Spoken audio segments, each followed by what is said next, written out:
અંબાજી શક્તિપીઠના કાયાકલ્પ માટે રાજ્ય સરકારના રૂપિયા 1632 કરોડના માસ્ટર પ્લાન અંતર્ગત રીડેવલપમેન્ટ કામગીરી તેજ ગતિએ ચાલી રહી છે। કોરિડોરના માર્ગમાં આવતા નડતરરૂપ બાંધકામો અને દબાણોને દૂર કરવાની પ્રક્રિયા યુદ્ધના ધોરણે હાથ ધરાઈ છે, જેમાં આજે સરકારી બંગલા સહિત અનેક દબાણો પર જેસીબી કાર્યવાહી હાથ ધરાઈ હતી। અંબાજી મંદિરને મહાકાલ લોક અને કાશી વિશ્વના ધામની તર્જ પર ભવ્ય કોરિડોર બનાવવાનું નક્કી કરાયું છે, જેથી ભાદરવી પૂનમ જેવા મોટા મેળાઓ દરમિયાન ભક્તોને વધુ સુવિધાઓ મળી શકે। શક્તિ કોરિડોરનું કામ પણ શરૂ થઈ ગયેલ છે, કામકાજ શરૂ થઈ ગયેલ છે। બાકી આગામી સમયમાં જે પ્રોજેક્ટમાં આવતી જે સરકારી ઇમારતો છે, મંદિર ટ્રસ્ટી જે છે, એ બધી તમામ પૂરવાની કામગીરી અમે કરી રહીશું। સ્થાનિક સ્વરાજની ચૂંટણીનો માહોલ સમગ્ર રાજ્યમાં જામ્યો છે, જ્યાં ગામે ગામ અને શહેરે શહેર રાજકીય પાર્ટીઓ જોરશોરથી પ્રચાર કરી રહી છે, પરંતુ રાજકોટ જિલ્લામાં આવેલું રાજ સમઢિયાળા ગામ એક અનોખું ઉદાહરણ પૂરું પાડે છે, જ્યાં છેલ્લા 40 વર્ષથી કોઈ પણ રાજકીય પ્રચાર પર સંપૂર્ણ પ્રતિબંધ છે। ગામમાં ન તો બેનર પોસ્ટર જોવા મળે છે, ન તો નેતાઓના પ્રચાર વાહનો। ગામ લોકોએ પોતાની એકતા જાળવવા માટે આ નિયમ બનાવ્યો છે, કારણ કે તેઓ માને છે કે પ્રચારથી લોભ લાલચ વધે છે અને એકતા ભંગ થાય છે। ખાસ વાત એ છે કે કોઈ પ્રચાર વગર પણ અહીં મતદાનની ટકાવારી 96% વધુ રહે છે।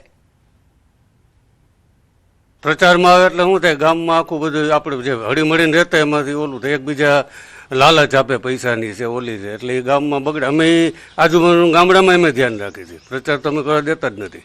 બાકી જે વ્યક્તિ સારો હોય એને અમે મત આપીએ છીએ, પક્ષ અમે નથી જોતા, ભાજપ હોય તો ભલે ને કોંગ્રેસ હોય અન્ય પક્ષો હોય તો ભલે। અમે અહીંયા ગામમાં અમારે એકતા છે કે અમારે પસાર બસાર કરવા દેતા જ નથી।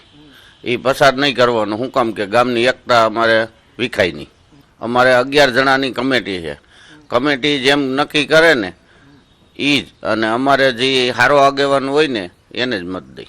ચૂંટણી પ્રચાર કરવા આવે એટલે અમે ગામમાં નથી જવા દેતા, એનું કારણ કે પછી પૈસાની લાલચ આપે ને એ અમે આવવા જ નથી દેતા।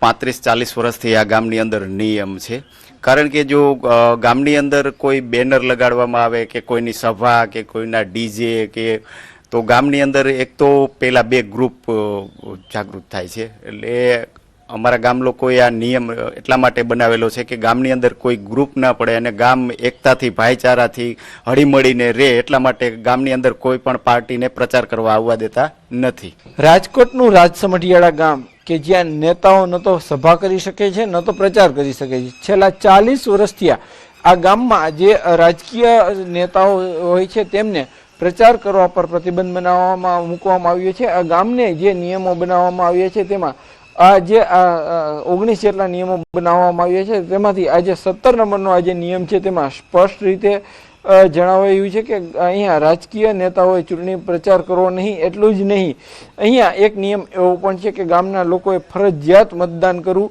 આ જે નિયમની ઓલી છે તે યાદી છે તેમાં સ્પષ્ટ રીતે આ જે દર્શાવાયું છે કે અહીંયા મતદાન કરવું ફરજિયાત છે। જે વ્યક્તિ મતદાન નથી કરી શકતા તેમને 51 રૂપિયાનો દંડ પણ ફટકારવામાં આવે છે। જ્યારે પણ કોઈ રાજકીય નેતાઓ પ્રચાર કરવા માટે આવતા હોય છે ત્યારે ગામના લોકોને લોભ લાલચમાં લેવાના પ્રયાસો કરતા હોય છે, અને એમના કારણે ગામની એકતાને જે નુકસાન પહોંચતું હોય છે, એટલા માટે ગામના લોકો છે તેમના દ્વારા નિયમ બનાવવામાં આવ્યો છે, અને એમના કારણે ગામની એકતા છે તે હજુ સુધી અકબંધ છે।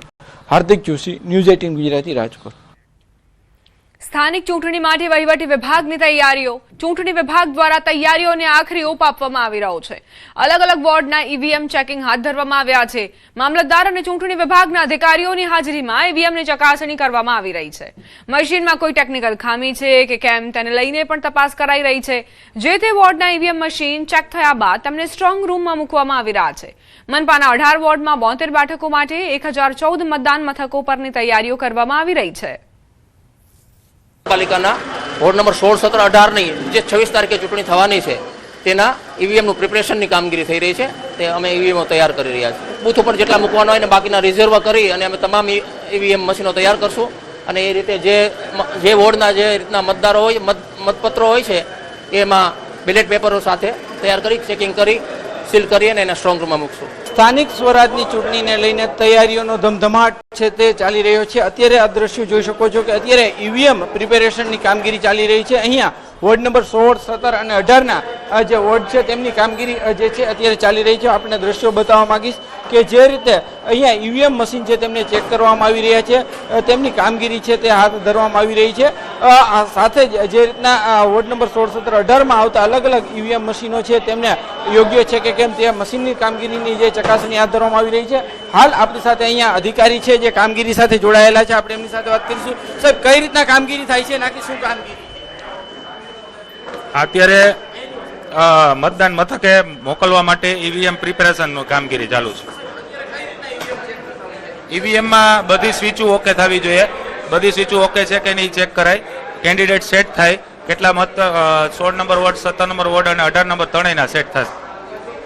જે અલગ અલગ મશીનો હોય છે, જે મશીનો મતદાનમાં ઉપયોગમાં લેવાના હોય છે તેની સ્વિચો કામ કરે છે કે કેમ તેને લઈને અલગ અલગ બાબતની ચકાસણી કરવામાં આવી રહી છે. અને હવે જે મત જે છે તે સ્ટ્રોંગ રૂમમાં સીલ કરવામાં આવશે. આગામી સમયમાં જ્યારે ચૂંટણી યોજાવાની હશે એ પહેલા જે છે જે તે બૂથ ઉપર આ